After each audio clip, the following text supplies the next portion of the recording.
नमस्कार, जनभावना टाइम्स में आपका स्वागत है। आपके साथ मैं हूं अंकिता। आज हमारे साथ हैं बेहद खास मेहमान ज्योतिषाचार्य पंडित सुरेश शास्त्री जी। पंडित जी, बहुत बहुत स्वागत है आपका। तो देश भर में धनतेरस के साथ ही 5 दिवसीय दीपोत्सव की शुरुआत तो हो रही है। हिंदू धर्म की मान्यताओं के अनुसार धनतेरस के दिन कुछ चीज़ें खरीदना बेहद शुभ माना गया है।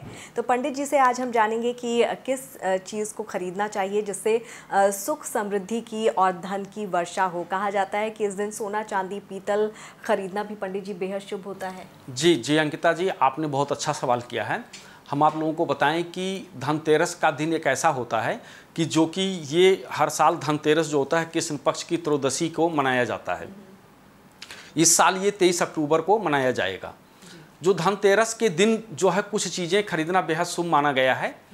जैसे कि आप लोगों ने देखा होगा कि हमेशा हम लोग जो है मूर्तियों की सफाई करते हैं, करके उनको जो है नहलाना धुलाना, नया वस्त्र देना, उसके बाद में उनकी पूजन करना। खास तौर पे जैसे मान लिया कि किसी का घर है या प्रतिष्ठान है, यानी किसी का ऑफिस है, तो उस दिन धनतेरस वाले दिन के अंदर सोने चांदी अपनी उसके अनुसार जो है आदमी को मूर्ति खरीदना चाहिए और ख़रीद करके और उनका यथोचित पूजन करके और अपने प्रतिष्ठान पे उनको रखना चाहिए। जैसे वहाँ पर आप चांदी का भी खरीद सकते हैं, सोने का भी खरीद सकते हैं, ठीक है। इनकी मूर्तियों को खरीद करके और इनका पूजन कर सकते हैं। दूसरा चीज़ क्या है, हमारे यहाँ सोना चांदी खरीदने का प्रचलन है। उस दिन आदमी छोटा सा भी कोई भी सामान खरीदता है, लेकिन वो ज़रूर जो है उस दिन ज़रूर खरीदेगा, क्योंकि ऐसी मान्यता है कि जो धनतेरस के दिन हम लोगों को ज़रूर कुछ ना कुछ सामान खरीदना चाहिए। तो इस तरीके से वो खरीदते हैं।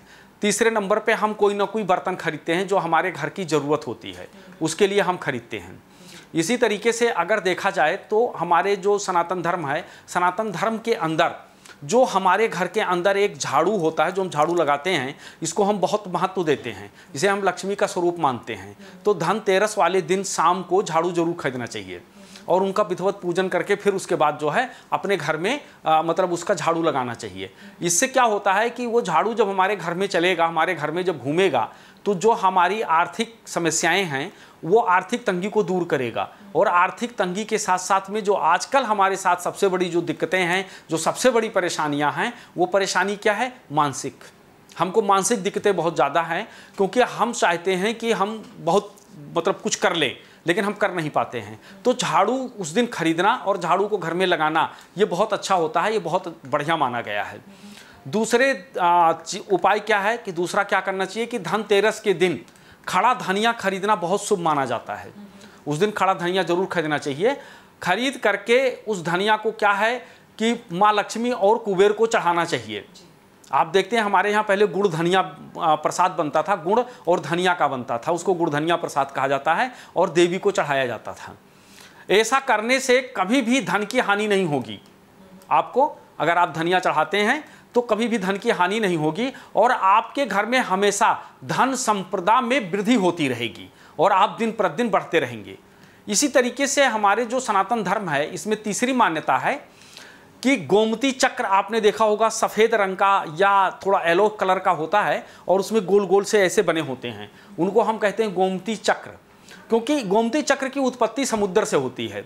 समुद्र से उत्पन्न कोई भी वस्तु है, अगर हम वो माँ लक्ष्मी को चढ़ाते हैं तो उससे माँ बहुत प्रसन्न होती है। क्यों?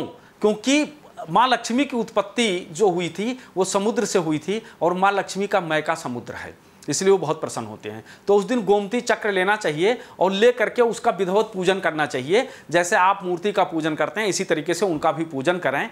उसके बाद में फिर क्या करना है उनको कि लाल कपड़े में और उसमें कुछ अनाज के दाने और साथ में जो है चावल, सिंदूर और जो सिक्का आपने खरीदा था, जिस सिक्कन का पूजन किया था, वो इस तरीके से 5-7 वस्तुएं को ले करके और उसे लाल कपड़े में बांध करके और आपको अपनी तिजोरी में रखना चाहिए।